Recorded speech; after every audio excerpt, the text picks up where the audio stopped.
বর্তমান প্রধানমন্ত্রী নরেন্দ্র মোদীকে সরাসরি বলে গুজরাটের কসাই। কেন বলে?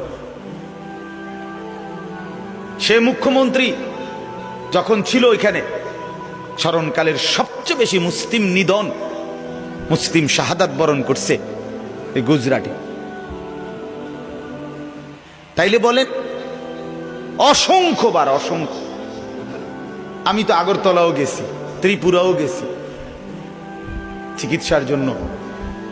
ওইখানকার এক মুসলমান সিএনজি ড্রাইভার, উনি বলতেছে, হুজুর আমাদের এই সিএনজিতেই তারা ওঠে প্যাসেঞ্জার, কয় যে আমরা অকথ্য, এত নৃশংস অকথ্য গালিগালাজ করে, কাঁদি মাঝে মাঝে যে আল্লাহ আপনি কেমন আম করে এমন জায়গায় দিলেন যে চতুর্দিকে আমাদের মুসলিম আত্মীয় স্বজনও নাই।